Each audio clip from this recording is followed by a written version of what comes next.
अस्सलामुअलैकुम दोस्तों, कल पाकिस्तान ने साउथ अफ्रीका के खिलाफ दूसरा वनडे इंटरनेशनल मैच जीतकर नाकाबिले यकीन इनिंग खेलकर बहुत से रिकॉर्ड अपने नाम कर लिए हैं। और वहीं पर इसी दूसरे वनडे इंटरनेशनल मैच के अंदर बड़ी बड़ी सिचुएशन जो हैं वो इस वक्त सोशल मीडिया पर डिस्कस हो रही हैं, ज़ेरे मौजू है और शायकीन क्रिकेट जो हैं वो उनका जवाब जानना चाहती हैं। वो सिचुएशन क्या है वो आपको बताते चले जाएं, लेकिन उससे पहले मैं आपको बताऊं कि कल पाकिस्तान ने बड़े ही बेहतरीन अंदाज से जो कि बैटिंग का भी मुजाहरा किया, बॉलिंग का भी मुजाहरा किया है और साउथ अफ्रीका को उसके घर में घुसकर जो कि ये तीसरी दफा सीरीज जो है हराकर पाकिस्तान 21वीं सदी में वो पहली टीम है जिसने साउथ अफ्रीका को तीसरी दफा उसके घर के अंदर घुसकर हराया है। इससे पहले जो ऑस्ट्रेलिया है उसने ये कारनामा सर अंजाम दिया था। लेकिन नाज़रीन इकराम, इस मैच के अंदर क्या नाकाबिले यकीन सिचुएशन क्रिएट की गई, क्या सर्कमस्टांसिस थे, वो आपके साथ में डिस्कस करना चाहूँगा। फर्स्ट ऑफ ऑल तो इस वक्त जो कि मोहम्मद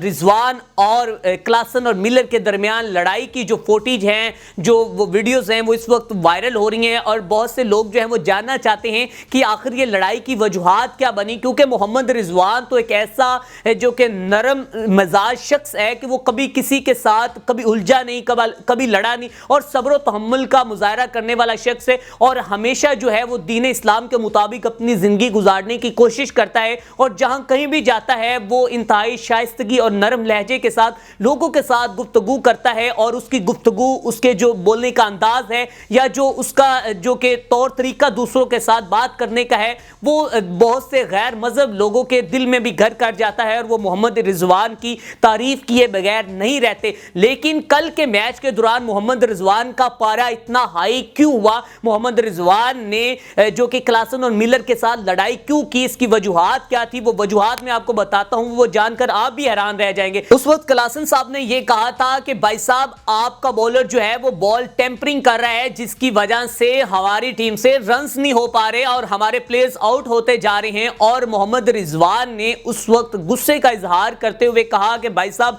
शायद तुम्हारा दिमाग खराब है कि तुम ये जो बातें कर रहे हो। और अंपायर भी, और उसने कहा कि मैं इस ओवर के बाद या मैं मैच के बाद अंपायर से ये शिकायत भी करूंगा, शिकायत दर्ज करवाऊंगा कि आप लोगों ने बॉल टेम्परिंग की है। तो उसके बाद मिलर से बात हुई तो मिलर ने कहा कि भाई साहब आप ये मैच तुम जीत कर दिखाना हमें। और मोहम्मद रिजवान ने कहा कि ठीक है चलो हम देख लेंगे। इस वक्त ऑडियो भी जो है उनकी कन्वर्सेशन जो है वो आपस में उनकी कम्युनिकेशन जो है वो इस वक्त सोशल मीडिया पर बड़ी वायरल हो रही है। और लड़ाई की वजूहात ये थी कि उन्होंने मोहम्मद रिजवान को चैलेंज किया था और ये कहा था कि आप जो है वो हमारे साथ बेईमानी कर रहे हैं या फिर आप बॉल टेम्परिंग कर रहे हैं जिसकी वजह से स्कोर नहीं हो पा रहा। और आपने तो भाई साहब 330 का पहाड़ जैसा हमें टारगेट दे दिया है और हमारे तो जो बड़े बड़े प्लेयर्स हैं, जो बड़े बड़े नाम हैं, वो नाकाम होते नजर आते हैं। तो उस वक्त रिजवान का पारा इतना हाई हुआ, उसने कहा कि भाई साहब ये हमारे ऊपर इल्जाम तराशी कर रहा है, हमारे ऊपर बोतान लगा रहा है और इसकी जुर्रत कैसे हुई। तो ये मामला बना भाई साहब इनके दरमियान लड़ाई। अब दूसरे बाकी सिचुएशन क्या थी जो नाकाबिले यकीन थी, वो ये थी कि जनाब उस अंपायर ने साउथ अफ्रीका के अंदर ये होने वाले मैच के अंदर अंपायर साहब ने 3 दफा अपने रॉन्ग डिसीजन दिए हैं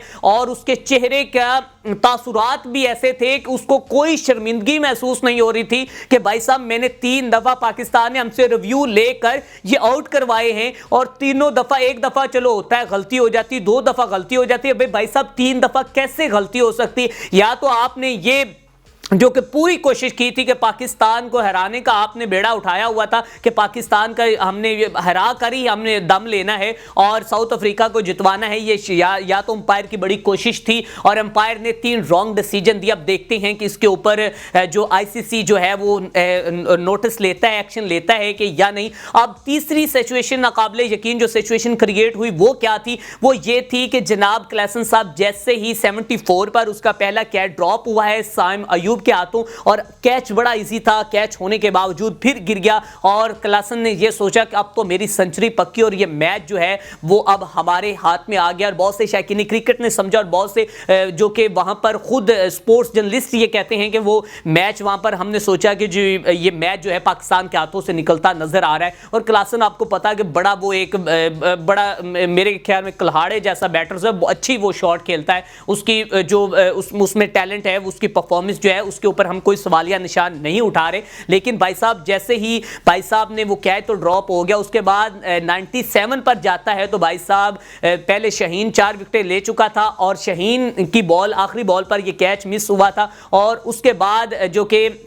آخری بال شاید نہیں تھی، ابھی 2-3 بالز پڑی تھی، تو اس کے بعد جناب نسیم شاہ جو ہے اس کی پہلی بال پر ہی جیسے ہی اس نے 8واں اوور کیا، لاسٹ وکٹ تھی، ساتھ اس کے شمسی کھڑا تھا اور اس نے پھر دوبارہ 6 لگانے کی کوشش کی، اس نے کہا ان کو پیلو بھائی ایسے ہی جیتنا ہے، تو اس وقت اس بھائی کا کیچ نکلا ہے اور اس کے بعد وہ آؤٹ ہو گیا، اور آؤٹ ہونے کے بعد اس کو یقیناً دکھ تو ہوا کہ 97 پر، اور وہ بھی اپنی ٹیم کو میں 97 کر کے بھی نہ جتوا پایا، تو میرے اوپر تو بھائی کیا ہے وہ آپ خود ہی سوچ سکتے ہیں۔ تو ناظرین کا اسی وجہ سے اس نے جناب وکٹس کے اندر جو کہ بیٹ مارا، پاؤں مارا، اور اس وقت وہ جو تصویریں ہیں سوشل میڈیا پر وائرل ہو رہی ہیں اور کہا جا رہا ہے کہ یہ آئی سی سی کے کسی بھی چیز کے میچ کے دوران اس کو ہاتھ لگانا یا اس کے ساتھ اس طرح کا رویہ اختیار کرنا یہ جو کہ ناقابل قبول ہے، اور اس کے اوپر آئی سی سی کی جانب سے اب اس کے اوپر جرمانہ جو ہے وہ عائد ہو سکتا ہے، اور رول اینڈ ریگولیشن کی خلاف ورزی کرنے پر اس کے اوپر جرمانہ ہوگا۔ تو ناظرین کرام یہ معاملات پیش آئے اس میچ کے اندر جو اس وقت سوشل میڈیا پر بڑے زیر موضوع ہے، زیر بحث ہیں، اور رضوان اور کلاسن کی لڑائی کی بھی وجوہات کچھ یہی تھی جس کی وجہ سے یہ معاملہ جو ہے تھوڑا سا آگے نکلا۔ اسی کے ساتھ اپنے میزبان میر ارسلان کو دیجیے اجازت، دیکھتے رہیں ایس پی این نیوز۔